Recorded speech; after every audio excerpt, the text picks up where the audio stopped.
Welcome back, Hobby Maniacs. Today we are taking a look at the end times, the literal end of the Warhammer world as we know it. This is Book 5, Archaon, and I literally stayed up all night reading it. It's pretty amazing.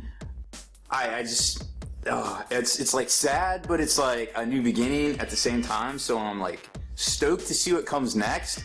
But so much stuff happens in this book, it's kind of crazy.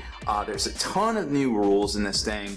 Basically, Fantasy gets those battle scroll kind of formation things that we've seen only pretty much recently, I think.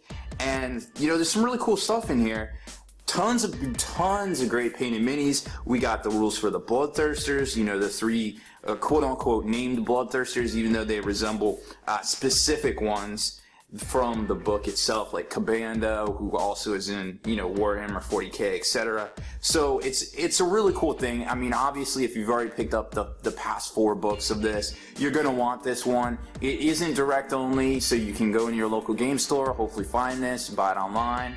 I don't think they sold out already. It's so, you know, it's a really good book. Like, I just can't stress that enough. Now, granted, you could be a little bit of a hater. You know, they kind of, you know, well, the Storm of Chaos didn't mean things. You know, they kind of retconned everything. But they did that with 40k too. It seems like a lot of the stuff that Andy Chambers wrote, they kind of just, like, as soon as he left the company, just pretended it didn't happen. And we see that a lot with Games Workshop, and it's unfortunate because I feel like this isn't quite like comic books. You know, you see stuff, you see writers come and go. For instance, you know, Chris Claremont with the X-Men.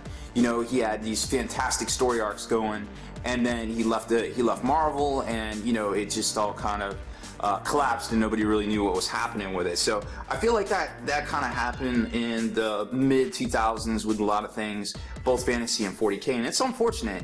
But, you know, we've got a ton more lore these days, and, you know, nobody really knows what's going on with the end times here. A lot of stuff was revealed in this. I don't know if you had a chance to read my top 10 shockers from the End Times Archaon book, but that was a good one. You know, I tried to put as much stuff in there that was, you know, kind of like, you know, whoa, what's going on? And there was a lot of stuff in here. So let's get in here and take a look.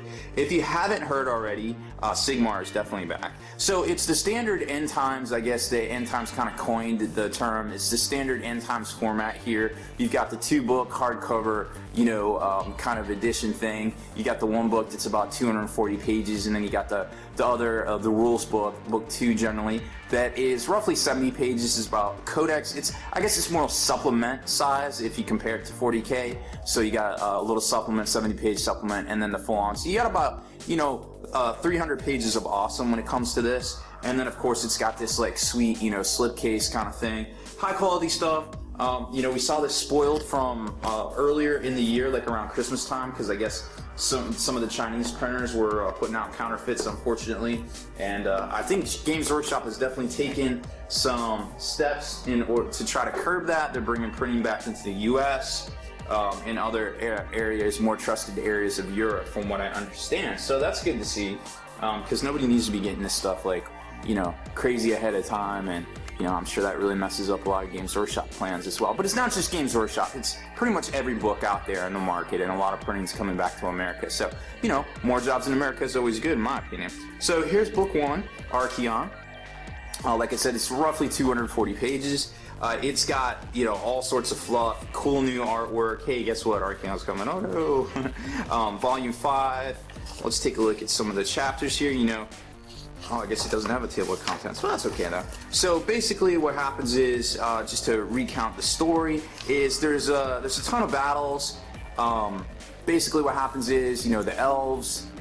We see Athel Loren get beset by the Blood Hunt. You know, they're going after the Emperor for what they knew at that time was called Franz, and they're going after him. You know, all the Khorne Bloodthirsters. Basically, they end up back in Middenheim because there's a big excavation going on for some chaos artifact that ends up, you know, destroying the whole world, and, you know, all sorts of stuff like that. There was also some battles. There's the Battle of Black Pyramid, where Nagash was kind of, you know, set up as a base of operations. There was a whole bunch of stuff with Archaon just kind of like coming in, taking over areas. So a lot of back and forth battles and things like that. And then we kind of see everything culminate in Middenheim, where it kind of happened, I guess, where Valton died in the last book, and Sigmar is reborn, kind of thing. So it's a really interesting book. It goes back and forth all over the place, here and there, and then finally, everything's kind of summed up. Oh, and the dwarves too. They get kind of cornered, and they kind of do like a last stand kind of thing. So that was kind of very dwarven fashion, I guess. So like I said, lots of cool shots of beautifully painted minis. We're not going to really get into like, hey, I'm not, here's all the pages and things like that. A lot of stuff about Bretonnia, kind of some cruel joke kind of stuff, but it's unfortunate to see sometimes how it all kind of transcribes out. But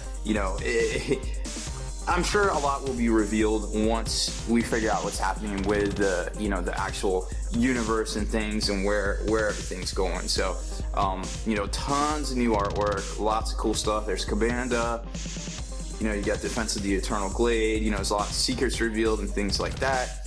The Gash, all of the Incarnates. I think mostly everybody's heard by now. There's the Incarnates come along, and they basically kind of try to stop the end times, and there's a whole bunch of stories with that, where they basically try to stop it, and then something happens. And I'm not going to kind of reveal everything. I just kind of want to show you some of the artwork here, and you can have a chance to kind of pick up the book and read it yourself. But if you do want to know, there are some spoilers out there on the internet. There's the final battle as the rift starts to threaten the whole world, and the remaining tightly packed forces. You got the Incarnates on one side, and Archaon and his people, Tekelis at the end, and then the very last page where Malkieth and Ariel are accepting their fate.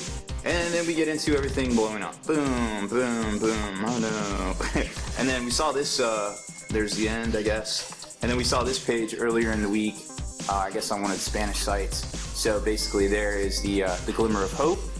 It's also revealed that, I guess Lilith had created a haven or a world somewhere, using all the stolen Bretonnian essence through the years, as she masqueraded as the lady, luring Bretonnians to their deaths and to do other things in her name. So that was kind of like an interesting plot twist, but we'll see what all comes out of it. Here's the rule book here. Like I said, it's about 70 pages or so. It's kind of got it introduces some new things to it here. Let's kind of take a look. So you've got the standard stuff. You get some general new rules. All of the new units, like I said, the Incarnates, they're all going to be in here. Then you got some of the new Khorne stuff, the bigger units, the Blood Wrath and the Skull Reaper Wrathmongers that came out. Then you get into what they call the Battle Scrolls, which are basically like Unbound. Well, I guess it's not Unbound. I guess it's more like formations from Warhammer 40k to draw a comparison. And they basically tell you, what is required and what the benefits are if you do that. And then the narrative scenarios. These are pretty much all of the battles, the major battles that happen in the fluff here. One Last Charge, very Lord of the Rings ish, like I said. Then you got the Battle of Black Pyramid, the Battle of the Chasm. That's where the last stand of the dwarfs, and the Defense of the Eternal Glade, where the Blood Hunt comes for them. And then all the stuff that happens in Middenheim, which is basically where the end times takes place, and the world reels from that. So how to use this book? Well, like I said, it's pretty simple. You've got the things I wanted to show you. Let's see. So, okay, the Army of the End Times, basically it's Fantasy Unbound. You don't have to take the 25% restriction like you used to in the past, apparently. So you've got that, and you can basically field whatever you want, which is definitely part of the designer's note here. You can have lizardmen with dwarves, with whatever, and yada, yada, yada. It's interesting that if this is like a test bed for something in the future, like maybe we'll see a bunch of dwarfs and a bunch of, just maybe even fantasy crossing over with 40k. Then we get into the different bigger armies, like you got the Grand Legion of the Everchosen, of course, new, things to include there. It gets into the actual Bloodthirsters. We saw this spoiled way long time ago, but you got all of the Bloodthirsters, and then it gets into all of the lesser guys for Chaos, and then of course all the Incarnates, Archaon has some new rules in here, so you got all the Incarnates, Grimgore, and all them. So pretty cool stuff. You know, if you're into fantasy, this is definitely the book for you. Then we get into you got the narrative scenarios, and that comes right after the formations that I was talking about earlier. Right here, you got the battle scrolls, which are basically like the formations from Warhammer 40k, where it comes with, it basically tells you how to use it. And then, of course, you always get a special rule, which is listed right here. And then this is what you're supposed to take. So I guess the idea is that basically with all of the new army lists and army types that were in the other 4 books, now you can use the quote-unquote unbound rules from the beginning of the book and also splash in these formations to get benefits, and you can kind of do whatever with whatever. So, it's cool. I like it. If I was playing fantasy and I had a bunch of different armies, I could be like, yo, this with this and this. Let's go do it. So I don't play fantasy anymore, unfortunately, but definitely depending on what happens with this stuff here, I definitely would look at getting back into it perhaps. So the very final battle, of course, you can recreate right here where Archaon and Sigmar kind of go at it at the last. So very cool stuff, very fluffy, lots of things happen in this book. I could write 10 paragraphs and still not even scratch the surface. I mean, it's 300 pages that if you are an aficionado of fantasy, you definitely have to read. So other than that, I can only say so much, guys. So very high quality stuff. Obviously the quality of the books, you can never really say anything bad about. And the slipcover case, very cool stuff. This is the conclusion of fantasy. No real clues about what's happening with, the Haven or any of these other type things that were mentioned in the book, only that there's still hope. Everything's destroyed, but there's still hope. It's okay. So no clear indication yet. Maybe we'll see Fantasy 9th, maybe we won't. A lot of stuff's still up in the air. So don't count fantasy out for now. I doubt they would go through all this work to just, discontinue fantasy. I'm sure there will be some growing pains, but hopefully we can see a growth, a resurgence of the hobby to include fantasy here in the near future. So that's what I would like to see out of all this, and I think it's a definite possibility, guys. So if you haven't already done so, make sure you subscribe to this channel, check out the blog, spikybitsblog.com, and listen to our podcast, forgenarrative.com. Yo, Hobby Maniacs, thanks for checking out my channel. Don't forget, there's tons of other tutorials, unboxings, and tips and tactics videos on here as well. And make sure you visit my best friend Kenny B's fresh hobby channel over on Next Level Painting.